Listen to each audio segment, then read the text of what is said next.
All right, so here we are. We're going to go over the history of us. Yes.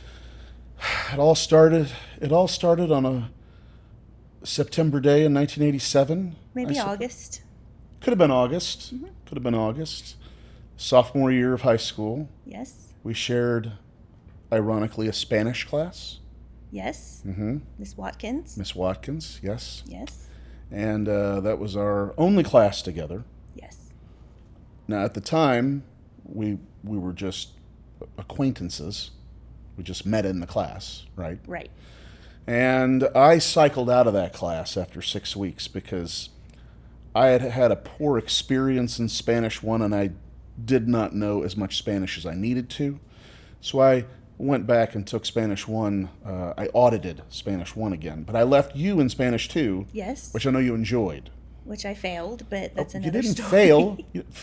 You didn't fail. She passed me anyways. Well, But she was very nice it then. was very nice. So we didn't really get to know each other very well until there was a rather unfortunate incident that happened at the end of our sophomore year. May 1st of 1988 was when one of our mutual friends took his own life. Yes. And that had a pretty profound effect on you. Why don't you talk about that a little bit? Yes. So, as you know, Chris and I had 3 classes together, and we became really, really good friends and talked almost every night on the phone. Just a really good guy, fun. And through those conversations, he had mentioned your name in passing. Yeah, we had been pretty good friends when we were freshmen in junior high. And he was kind of palling around with me, kind of the same way that he was palling around with you. Yes. As a sophomore. Yes. So, yeah. So he had brought up your name a couple times, that he had struggled a little bit, and that Jeff guy had kind of helped him a little bit. That's me.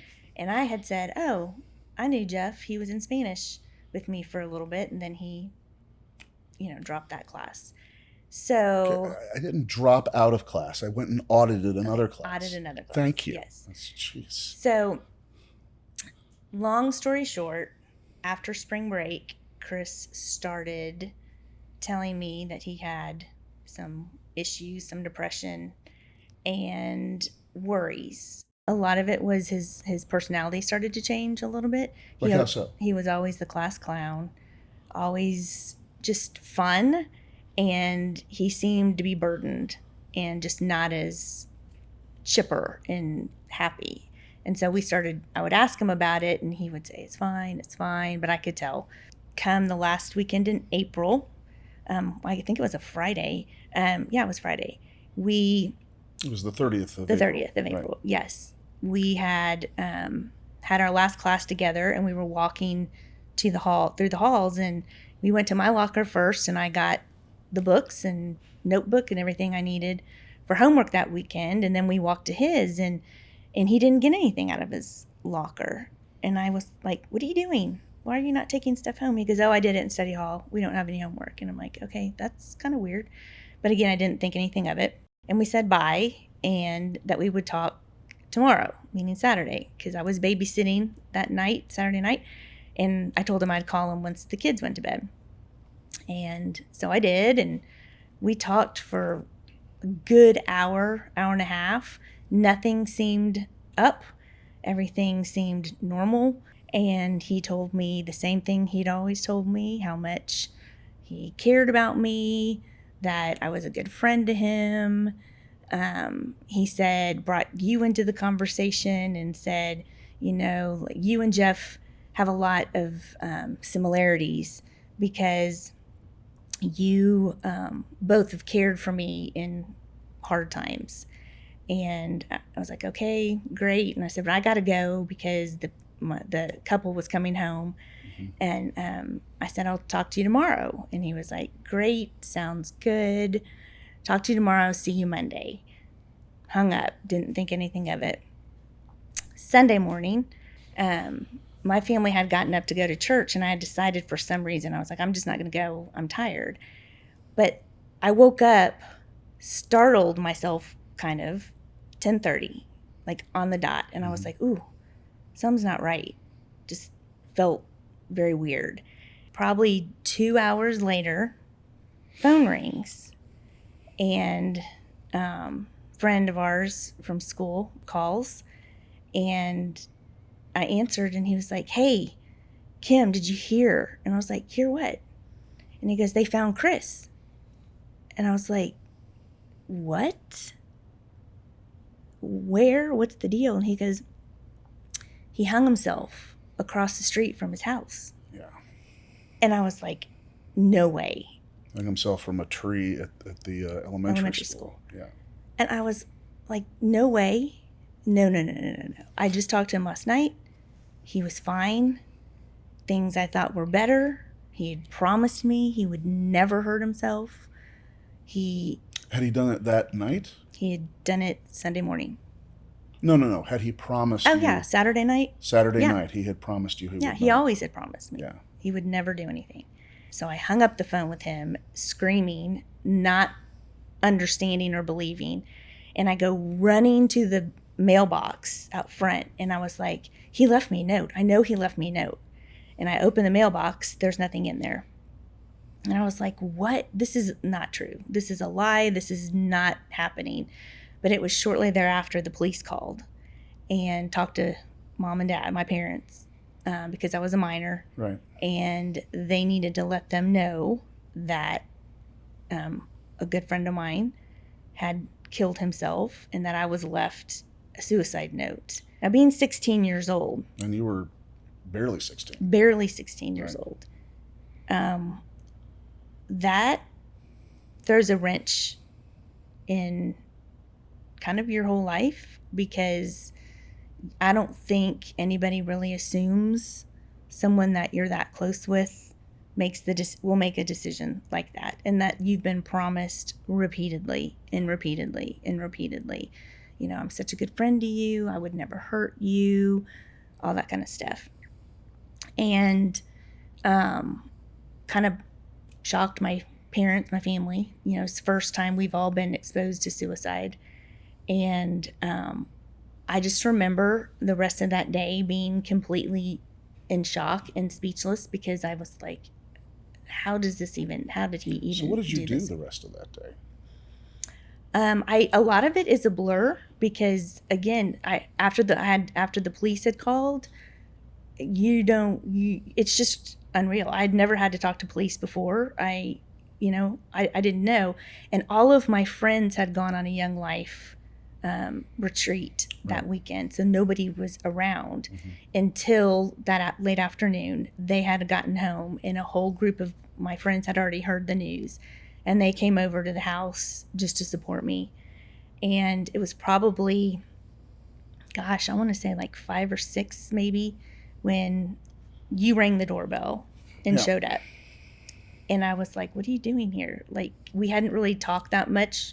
You know, we'd see each other in the halls, but we didn't talk and hang out kind of thing.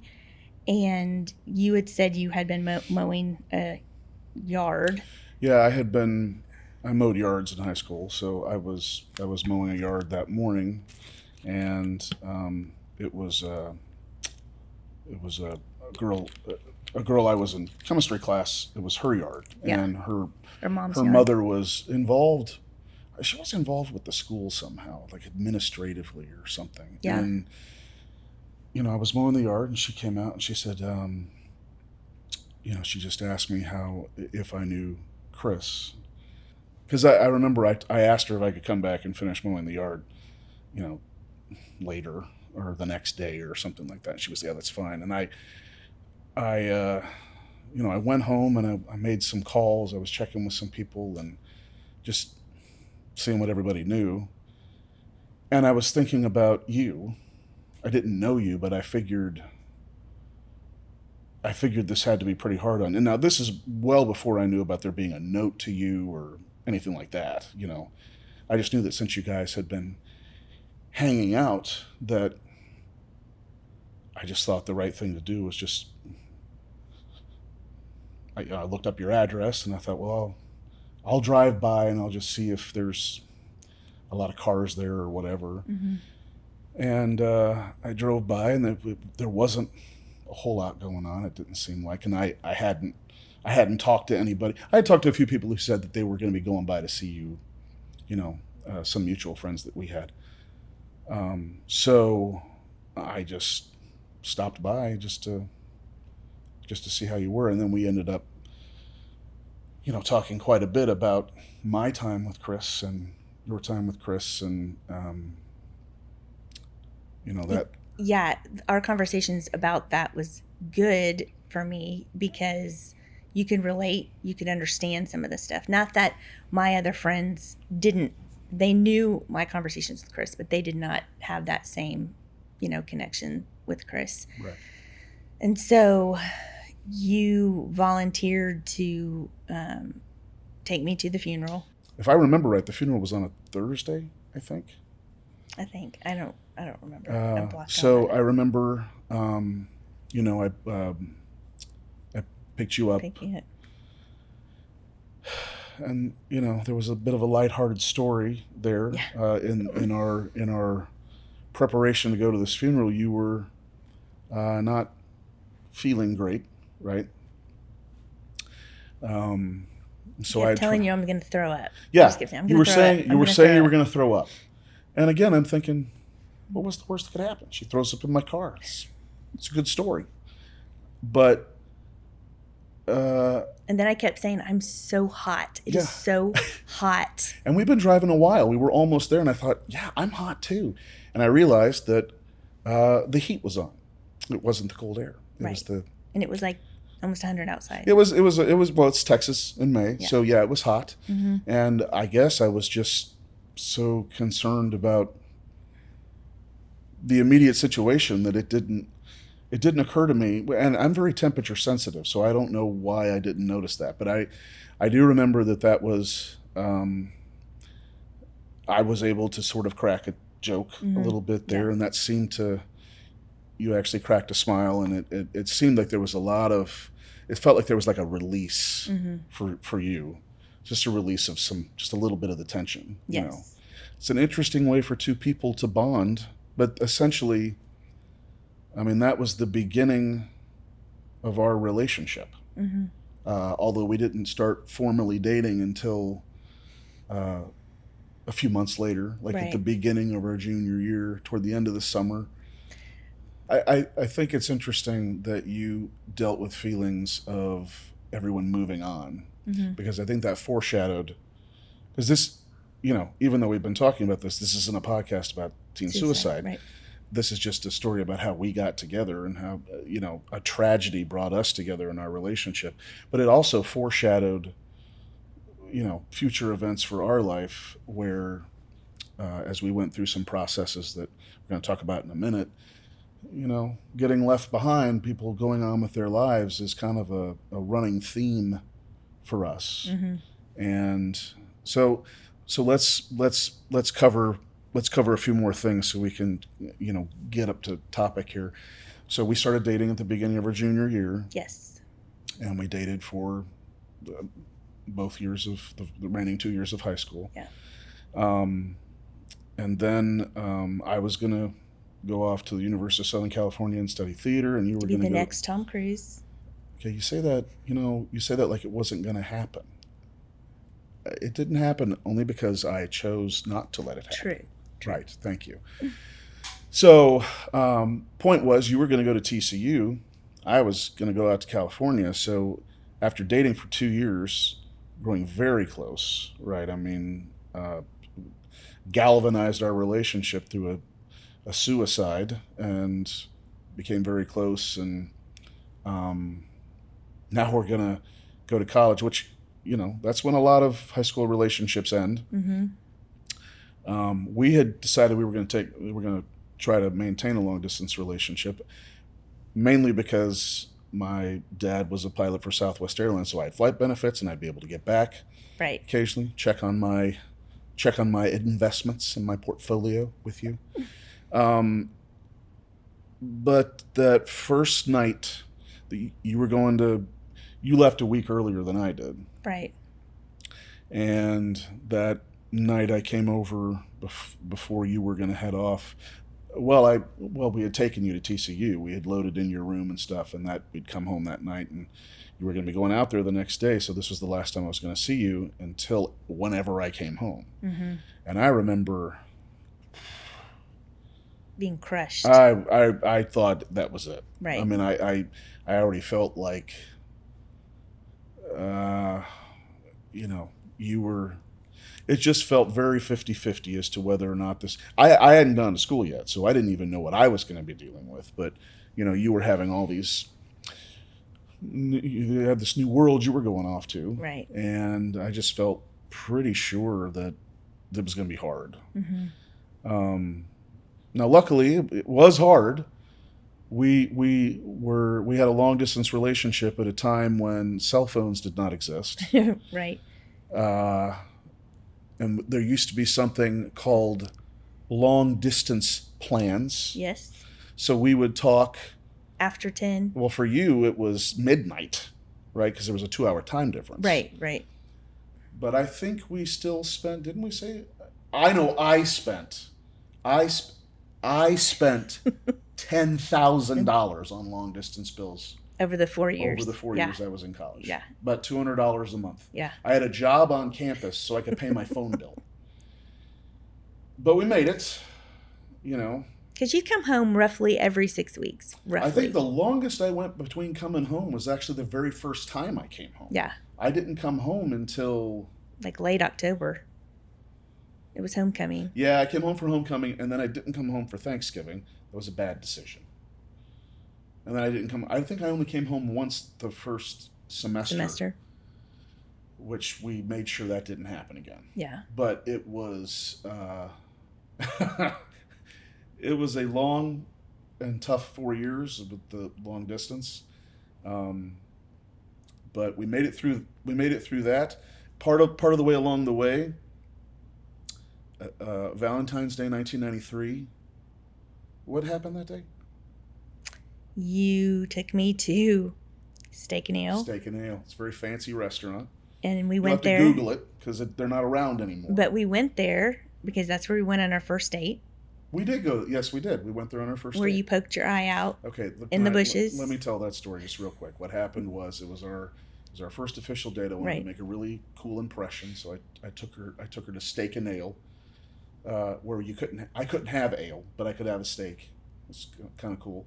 I believe it had a salad bar. It did. Right? Yeah, it had a salad bar. So it was kind of a. It was kind of. I mean, it wasn't a great steakhouse, but it was fancy for a couple of 16-year-olds, yeah, right? Yeah. And so when I got out of my car, I wanted to be super cool, and so I was kind of swinging my keys on my finger as I was walking inside to get our table, and the keys flew off my finger and it went into these hollyberry bushes. And? Well, I mean, I knew I had to get the keys. So you were in the car. This time the air conditioning was on. Yes. So I looked at you like, oh, I seem to have dropped my keys. And I had to dig into these hollyberry Crawl bushes. into the bushes. Crawl into these hollyberry bushes. So only your feet were poking out. Yes. I looked like the Wicked Witch of the West with my feet sticking out of the bushes. I got them. But in the meantime, I got poked in the right eye. Yeah. Right? By a hollyberry bush. And my eye swelled shut. And the whole dinner, I was like, this is really good, whatever. So that was our first date. Right. And then when we went back on Valentine's Day of 93, I'd come home from college, obviously. And took me back there. To take you back to the same one. Same one. Right. And proposed. I did. Got down on one knee. Yes. Right? Yes. Got a toast. Everyone paid attention. Yeah, the whole room cheered, celebrated. It was great. It was great. Yeah, and you'd already talked to Mom and Dad about it, so they already knew. Again, this feels like I'm talking about something a century ago when you used to have to ask somebody for permission to marry their daughter. But I had already covered that, yes. So they knew what was coming, so then we went back to their house. Right, we went back. We had a celebration. Had a little engagement celebration. Yes. We got married about a year and a half later after we both graduated from college. July 2nd. July 2, 94. And we're starting our lives together because we're going to go back to California because I've decided I don't want to be an actor. I want to be a writer. Right. And I'm in USC grad school working on a master's degree. Yes. So we went out to California, just you and me, each driving our own car because we had to have 2 cars out there, right? So a 30-hour journey in separate cars. With no cell phones. Again, with no phones. Yeah. And we'd only talk at rest stops and restaurants. Yes. And you were not into it. You were not excited about moving to California. No. Yeah. No. And I had high hopes that the writing program was going to be really awesome. And I ended up just kind of feeling like I did in theater school. I just felt like it was people telling me how to write instead of helping me write in my own voice. Okay, but what happened when we first got to LA to our apartment? Oh, yes, we lived in the beautiful Marina del Rey, right? In August, we had another air conditioning issue. We have a lot of these. Yes. We went into the apartment and it was hot because of the Santa Ana winds. Santa Ana winds, yes, and it was super hot. Super. And hot. We were going over to the thermostat and we just kept turning it down. We had it all the way down to 60 or whatever it would go down to. And finally we called the maintenance. Well, I started to say the front desk, no, but that's the a leasing hotel. office. Yeah. And it said, I think our air conditioner's broken. And do you remember her name? No. What was it? Do you? Patrice Fujimoto. Oh, yeah. Good for you. You like that? Yeah. Patrice Fujimoto, who was the leasing agent. Patrice said, well, that's because you don't have an air conditioner. Yep. And I was like, oh. So we drove around to all the drugstores to buy fans. Which they didn't have any. No, because everyone was out because of the Santa Ana winds. So we had that going for us. How long did we live in? We lived there. We moved out in August. And we moved back in November. End of November. Before Thanksgiving. But we also didn't have a refrigerator. We had to go buy a refrigerator. Yes, in California, not only do they not have air conditioning units, the apartments come without a refrigerator. And our rent was $1,000. In 1994. Right. Yeah.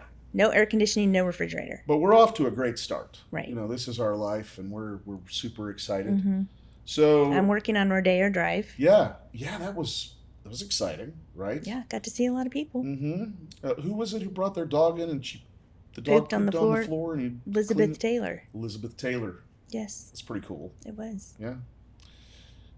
Vanna White was very nice. Do you have any other memories of Rodeo Drive? That's about it, isn't it? Yeah. Yeah. Yeah. So then we moved back before Thanksgiving. We moved in with we were broke, right? Because we had blown all our money moving to Los Angeles, came back. I started temping. Yep. Before settling in. Because you were going to go to law school.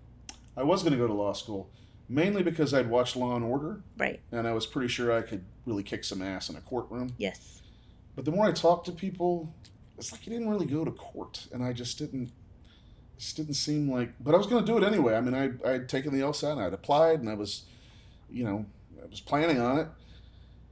But in the meantime, I had taken a job in the very natural transition from theater arts into, of all things, air conditioning. Engineering and air conditioning, because I was pretty sure I never wanted to be hot again, and I wanted to have access to an air conditioner.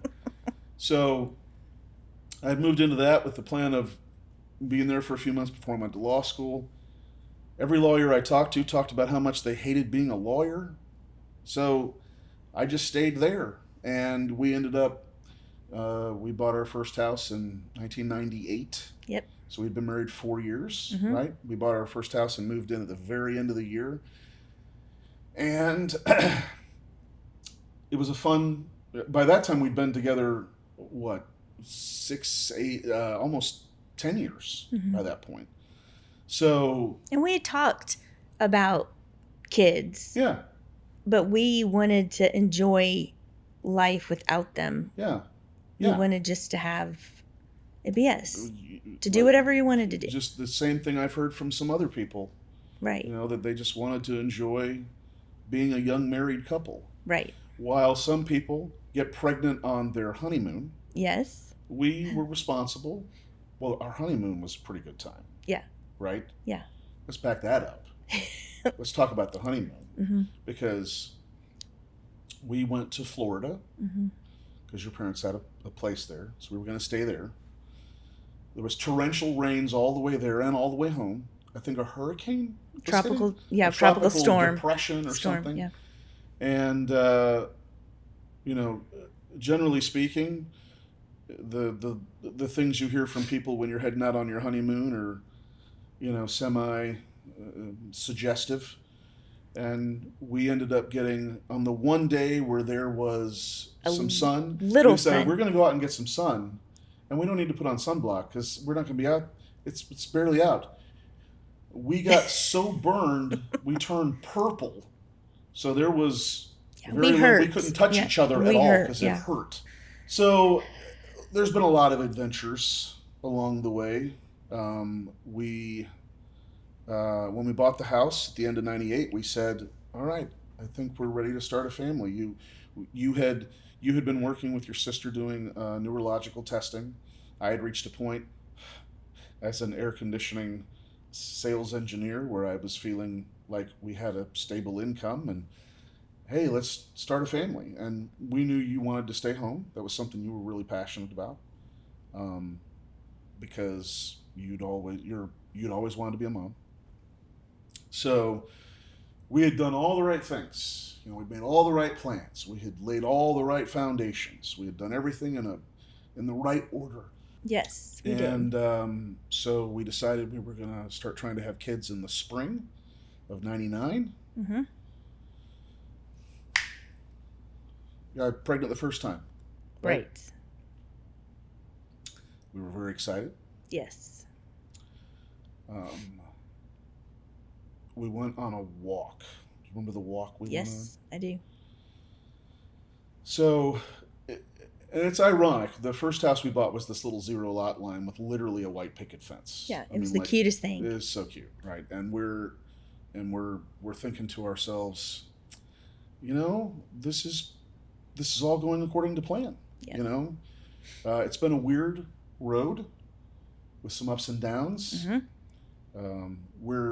We're in a place we had thought we would get to, but we've taken a route we never thought we would. Right. And now we're pregnant and we're gonna be parents. Yep. And super excited. The baby was due in January of 2000. Yes. So it's gonna be a millennium baby. Yes. And we went on this walk. And we were talking about all the things all of our plans, and you were talking about a nursery and all these things. And we said, I don't know how things could be better. How could they get better? And the reason we were so excited is because the very next day we were going to go get the sonogram, right? So we went to get the sonogram. And what's the first thing you remember about that? I remember a lot. I don't know what. Well, the fact that back then you videoed, you had to bring in your whole video camera and stuff to. Well, yeah, but I mean, remember we were in there. She comes out with the, she's got the little. Oh, she comes in and I was almost 11 weeks, like 10 and a half weeks. Yeah, you were something like that. But we were very excited about hearing the heartbeat. Yes, because my labs looked good. In fact, my labs were so good they even thought twins possibly. Yeah, and you've been on the prenatal medicine. Done everything. Prenatal vitamins. Everything was We've fine. done it all. Yeah. Perfect. Everything was good. And we had everybody already knew. Our friends already knew.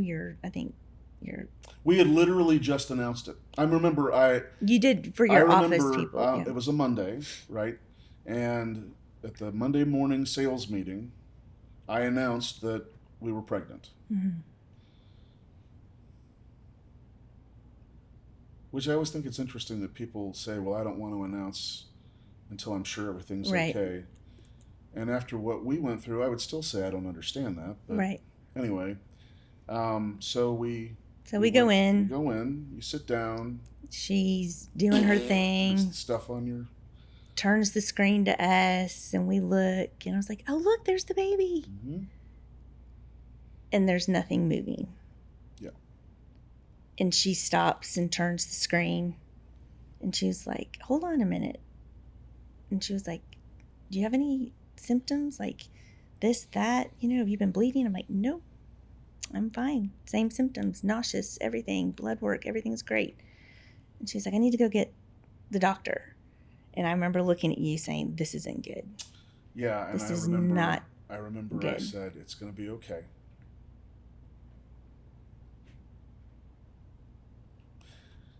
And I'm not sure what I meant by that, because I just don't think we expected that. Complete shock. It was complete shock. We were not prepared for that. Right. But I was just trying to... Well, and so when Dr. Herzog came back in and he looked at the screen and he was doing his own ultrasound, and he was like, there's no fetal heartbeat. He was like, the baby died within 24 hours. So yeah. He was fully formed. Everything was fine. Have no understanding of what's happened. He said, how sorry he was. But he was like, the good news is you're young and you'll get pregnant again. But for now, you need to go down and schedule surgery for the next day.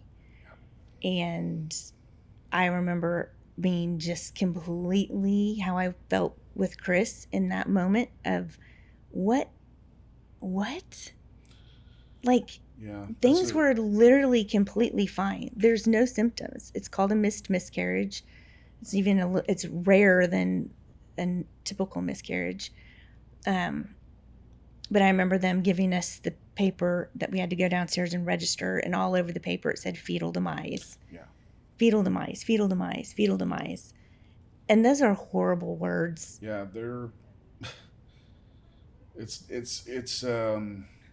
definitely, it makes you feel weird to read them. Mm-hmm. It makes you feel like there's, like, in some way it's your fault, that this happened. And I remember feeling very similar to the way I felt in May of 1988 with you. I remember saying it's going to be okay because I just wanted it to be okay.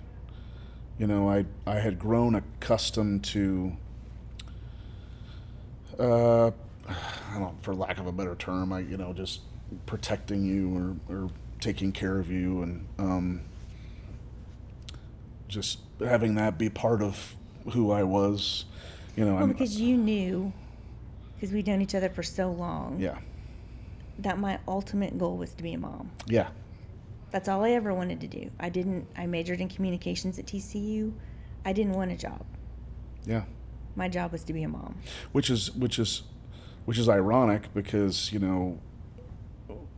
even when you were in school, we lived in a time when, most of the time women had a career and a child. And it's not like we're this 1950s conservative, you're the homemaker kind of thinking. It's it's just what you wanted. Just always what I and I remembered that's what I would be doing. Yeah. Yeah, and so I was going to support that, and we felt that was, that was what we wanted.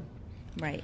And I think this is a common refrain for men generally, is that we're fixers, and I wasn't able to fix the Chris situation, but it felt a whole lot more like I was able to help repair it. Mm-hmm. Right. With this, though, there was just nothing I could do. There were no options. There were no backup plans. There was no safety net or alternative. It was what it was. And again, the purpose of this episode is really just to set the stage for who we are and how we got together. It's it's also not a podcast about infertility. Right. But it is a road that took us to where we get to, and we'll start digging into that in the next episode as we kind of wrap up where the real adventure begins, because we said we've been special needs parents for almost 23 years. We had our miscarriage in, June of... July, 1st of July. Yeah, summer of 99. And for the next 2 to 3 years, because it was February, we started the adoption process in June of 01, right? And we became parents in February of 02. So for that couple years there, we went through the whole infertility thing. A couple other fun stories there. Just like in the movies when, you're ovulating, oh my gosh, you got to come home, you got to time this right. When you're having fertility issues, you got to time it all right. And I suffered a sexual injury. Yep, you sure did. Yeah. Epididymitis, I think is what it was called. I think so. Yeah. Apparently I had, this sounds really cool, but I'd had too much sex in a short enough period of time that it agitated myself. Yep. So I've got that going for me. I can put that on my resume. But unfortunately, none of that really ever led to anything for us. No. The fact that we'd keep going back to Dr. Herzog. Yeah. And he'd be like, "You're young. It's fine. You'll have time." Yep. But it was 6 months after the miscarriage when I kept being in excruciating pain. Yeah. And I'm like, this is not normal. Yeah. Can't function. Can't do this. So he said, we need a surgery. So we went in. First of, 3 surgeries I had. Yep. And woke up from that surgery, and he said, well, you have severe endometriosis. Yeah. With adhesions everywhere. Yeah. And it's going to be hard for you to get pregnant naturally. Yeah. Even though you did once, it's going to be hard. Even though you did the first time. Right. And he had a plan in place. And that's when we started the fertility drugs. Yep. And then we started the IUIs, and we did all that stuff. And then my pain kept getting so bad. Right. Where I literally could barely walk. I couldn't sit. I couldn't do anything. And I was like, this is ridiculous. What is the deal? So he was like, we need another surgery. Because I'm going to go in and we're going to get rid of all the endometriosis again. We're going to remove all the adhesions, and I'm going to put you on a drug to put you in menopause for 7 months. Yep. To calm everything down. And then when that's done, we're going to start trying again with drugs and stuff like that again. And let's see what happens. Now, luckily, this was all free. Right. All free. Yeah, it was all covered by my paycheck. Right. Right? Insurance laughed. It was the beginning of a long financial journey that still lasts to this day. Again, this is not about infertility. Right.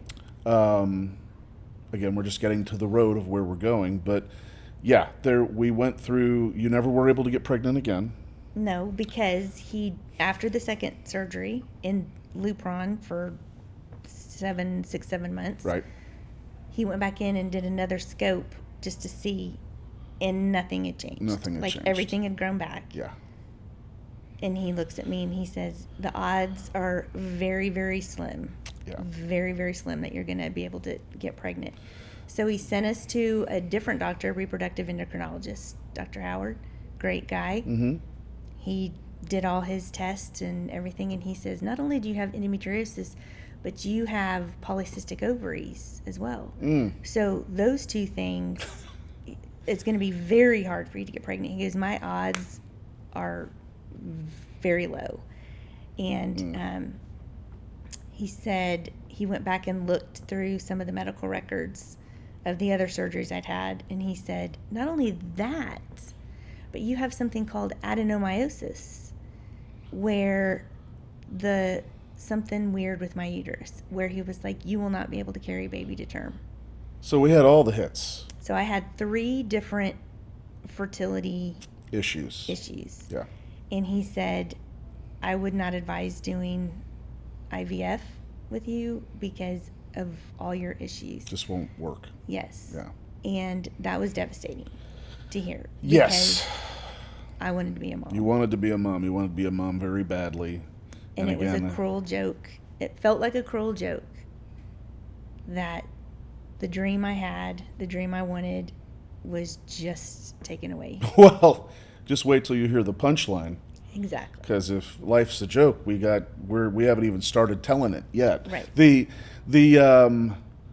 I remember the day I got home from work. You know, you were really struggling with all of this, and you looked at me and said, I think I'm just tired, and I just want to get a hysterectomy and let's pursue adoption. Because that's what he said. Because my pain was so severe, right. I can't live on pain medicine. So and his recommendation was have a complete hysterectomy. And you were 30.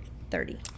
And I asked you one time, I said, are you sure this is what you want to do? Because I just knew how much you wanted to have kids. And I think everybody, when they talk about having kids, I don't know that, I just don't think there are that many people who, when they start talking about their dreams of having kids, think that they'll adopt. Right. They think, well, we'll have our own kids, you know. So I just wanted to make sure, you know, you felt okay with it. And you basically just said, look, I've accepted it. You know, I can't live with the pain. It's probably not going to happen. And I can't keep doing this, you know. So. And I wanted you, and as we still have conversations, that I had severe guilt of you not being able to have biological children. But as I continue to say, it's never bothered me. Right. You were very supportive. Well, I mean, the point is we wanted to be parents, and if that's the way we were going to be parents, then that's the way we were going to be parents. Right. So, so as our last precursor to setting up what will be lots of episodes about having special needs kids, what was we started talking to the adoption agency, and you know, they asked us several questions. It's a strange experience when you go in and talk about adoption, because they ask you questions that you don't really think about. Right. You know, they're asking, would you accept a child of a different race than you are? Would you accept a child who's physically disabled? Or, you know, we're like, wow, I hadn't thought of that. What disabilities would you be willing to accept? Yeah, and we were like, we're okay with anything, because we're gonna just kind of leave this leave it in God's hands, and we'll end up where we're supposed to be. Probably should have been a little bit more specific about that. But what did we say we did not want? Well, yeah, because the one thing we said, and actually you said it, because I hadn't really thought these things through. I went in there very just super optimistic. It was just a stork was going to show up with a kid. You said, I think the one thing that I want to try and avoid is a history of mental illness. Yes. And they said, oh, that's fine, we understand. And we left there feeling very good about it. We sure did. And that's where the real story begins, and we'll get into that next time. Yes. So join us next time on Specialness. Thanks for tuning in.